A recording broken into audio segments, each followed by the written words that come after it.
Yeah, I mean, the next 3 days is tough for sure. I am very confident that we will get a deal done. It's kind of unfortunate that it's taken this long, but hopefully we're going to be able to turn the page soon and really kind of get deep into all the negotiations that we've been struggling to agree on. Thank you very much. Thank you. Watch that carefully.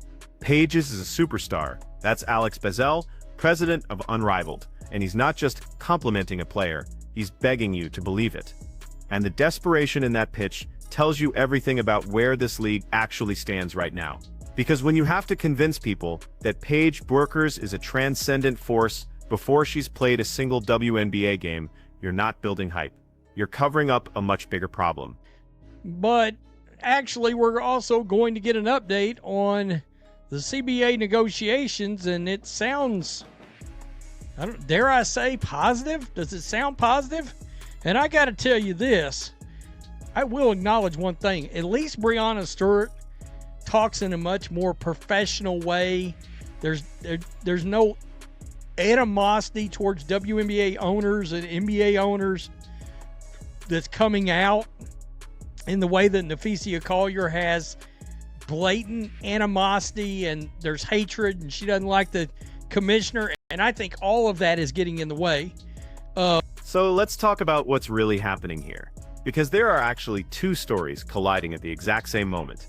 You've got the CBA negotiations that are supposed to wrap up by Friday, and you've got Unrivaled desperately trying to position itself as relevant. And here's what nobody's saying out loud. These two things are connected in ways that should make every WNBA fan extremely uncomfortable. Breanna Stewart just told reporters she's confident a deal gets done. Notice what she didn't say? She didn't say, it's getting done by the deadline. She said soon. And when you're 3 days from a deadline that controls the expansion draft and free agency, soon is a massive red flag. Collier, neither one of these people should be involved in these negotiations at all, but at least she comes across here as professional in what she's saying, and she seems to think a deal is coming. And let's be real. Regardless of how tough Collier wants to talk, we're not going to cave in. Well, if you want to play basketball in the WNBA, you're going to have to. Because they're going to shut the league down if you don't. They're not giving you 30% revenue or whatever in the hell that ridiculousness is. And on top of that, you're sitting in front of everybody, in front of all these fans and saying, we don't want raises. They're at 9 times what, by the end of the next CBA, it would literally be a 9 times salary increase. You're telling people you don't want that. You got to be kidding me, right? Now, here's where it gets interesting. The person speaking in that clip is acknowledging something critical. Breanna Stewart talks like a professional during these negotiations. No animosity toward WNBA owners. No public attacks on the commissioner. Compare that to Napheesa Collier, who's been openly hostile in her approach to these same negotiations. And this matters because both of them are founders of Unrivaled. Both of them have direct ownership stakes in a league that's competing with the WNBA for attention, for players, and potentially for revenue. So when the CBA talks drag past the deadline, when expansion gets delayed, when free agency gets pushed back, who benefits? The league that's trying to establish itself as an alternative. That's not a conspiracy theory. That's a conflict of interest sitting in plain sight. But I mean, Collier and Breanna Stewart are the creators of this league, and the actual, they got ownership in this league. So it's a conflict of interest no matter what anybody says. So let's take a look at this. Paige is a superstar. Alex Bezel sees Paige Bueckers as a culture setter for Unrivaled. Can I keep it real? Anybody watching this league is probably more concerned about culture than they are about basketball. Because the product is not good. It is not good basketball. Alex Bezel identifies Paige Bueckers as foundational force, raising the game for teammates and shaping Unrivaled's culture both on and off the court. Let's break down what Alex Bezel actually said about Paige Bueckers, because the language here is fascinating. He calls her foundational. He says she raises the level of everyone else. He positions her as someone who sets the tone of culture both on and off the court. These are the exact phrases you use when you're trying to manufacture superstar status. Not recognize it. Manufacture it. Paige Bueckers scored 24 points in Unrivalved's opening game. That's a solid performance. But here's what Bueckers isn't mentioning. She did that in a league with no defensive intensity, playing 3-on-3 basketball in what looks like a high school gym with mood lighting. The competition level is nowhere near the WNBA, and yet he's out here acting like she just dropped 40 in a playoff game. He's just a superstar. Brazil said of the opening slate, Brazil framed Bueckers not simply as a headline name, but as a player whose impact reshapes those around her. Paige is someone that raises the level of everyone else, Brazil said. I think that's what's really important. By the way, she did score 24 points in a game that I promise you nobody watched. Can I keep it real? I don't even know what team she's on. Just being honest. To lead the Breeze BC basketball club 69-62 to a win over the Phantom BC. Well, hey, I heard of them teams anyway. Only Chelsea Gray produced more offense on opening night with 35 points for the Rose BC. To Brazil, performances like that reinforce why Bueckers fits squarely. Now watch what happens when you actually examine Unrivalved's roster situation.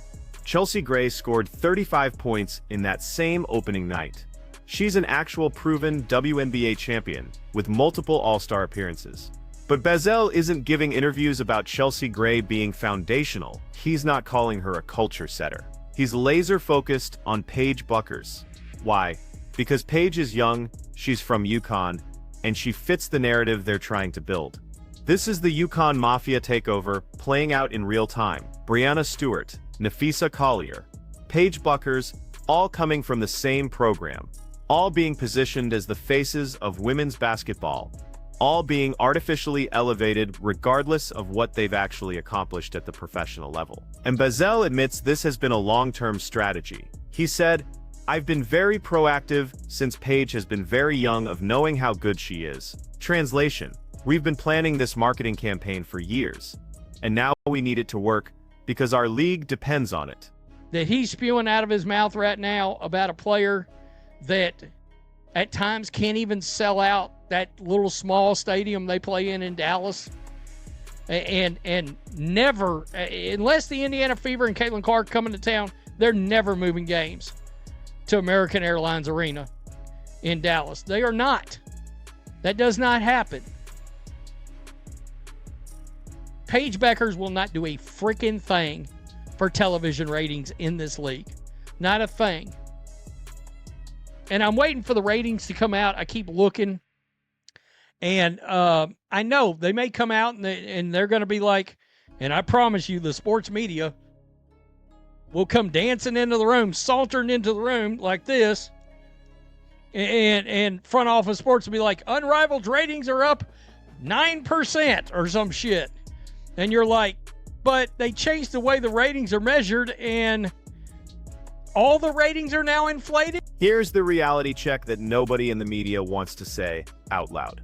Paige Bueckers cannot sell out the small arena in Dallas unless Caitlin Clark and the Indiana Fever are in town. That's not an opinion. That's a documented fact from last season. The Dallas Wings never moved games to American Airlines Arena. They stayed in their smaller venue because demand wasn't there. So when Alex Bueckers tells you that Paige is going to move the needle for Unrivaled's television ratings, he's selling you something that the actual data doesn't support. And we're about to see that play out in real time when those ratings come out. Now here's where it gets predictable. The sports media is going to do exactly what they did with WNBA ratings this past season. They're going to cherry-pick the numbers, change how ratings are measured, and then declare victory. Front office sports will run a headline that says, Unrivaled ratings up 9%, without acknowledging that the entire measurement system changed, making year-over-year comparisons completely meaningless. So don't you dare give us the 9% over last year because we don't know what the comparison is to the way they do the new ratings. You can't pull that argument until next year. But it's going to happen. We watched it with the WNBA when they were trying to claim ratings for all these other players were great this year. We were all like, but they F it. Okay. That was really in the playoffs, I think. But anyway, you get my point. And then there's this moment. Bueckers recently said publicly that Unrivaled is open to a partnership with the WNBA. Read between those lines, that's not confidence. That's a lifeline being thrown out. When you launch a league positioned as an alternative, as a better option with higher pay and more equity, you don't immediately start talking about partnerships with the league you're supposedly competing against. You do that when your financial projections aren't looking the way you hoped they would. The 3-on-3 format isn't generating the buzz they expected. The production quality, shooting in what looks like a dark funeral parlor, isn't creating the premium feel they promised investors. And most importantly, without Caitlin Clark, they don't have the star power to actually compete for casual viewers' attention. Money, now it's not about money anymore. You want it to be about revenue sharing. And I get it, that spawns more money. But come back to the table when the WNBA shows it can bring a true profit. Then maybe you can get somewhere. But until then, nah. And we're also going to take a look at, and all this is intertwined. The Unrivaled president, CEO, Alex Brazell, who is married to Nafisa Collier, is begging you, pleading with you on his knees. Now let's connect this back to the CBA negotiations, because this is where the conflict of interest becomes impossible to ignore. The WNBA Players Association is pushing for 30% revenue sharing. That's the sticking point, holding up the entire deal. And who's on the negotiating committee? Players with direct financial stakes in Unrivaled. Think about the incentives here. If the CBA negotiations collapse, if players feel disrespected by WNBA owners, if there's a work stoppage or significant delays, where does that push players? Toward alternative leagues like Unrivaled. It creates leverage. It creates urgency. It makes Unrivaled look like the player-friendly option. Now, I'm not saying these players are intentionally sabotaging negotiations, but the conflict is real. When you're negotiating with one league while simultaneously running a competing league, your motivations are inherently compromised. And the fact that nobody in the mainstream media is talking about this is journalistic malpractice. The fact is, your little feelings can't get all up in this. It's got to remain professional. Is there going to be little things said occasionally during negotiations? Sure. But you also don't have to make everything public. You don't have to run and tell every little thing that happens. So we got Breanna Stewart, who, look, I've said before, just like Collier, neither one of these people should be involved in these negotiations at all. Here's what makes Breanna Stewart's approach different from Nafisa Collier's. Stewart keeps it professional in public. She doesn't attack the commissioner. She doesn't express open animosity toward ownership. And strategically, that's smart. Because if Unrivaled actually wants a partnership with the WNBA down the road, burning bridges during CBA negotiations would be catastrophic for that goal. But Collier's approach has been the opposite. She's been openly hostile. She's made it clear she doesn't trust the commissioner. She's positioned herself as the fighter, the one who won't back down. And while that plays well with a certain segment of fans who want to see players take a hard line, it's terrible negotiating strategy if your actual goal is to get a deal done. Over across women's basketball, where they want to dominate everything, and all these places will artificially raise the status of these players. Shit, am I going crazy? Breanna Stewart played there, right? I'm not going nuts, right? Breanna Stewart.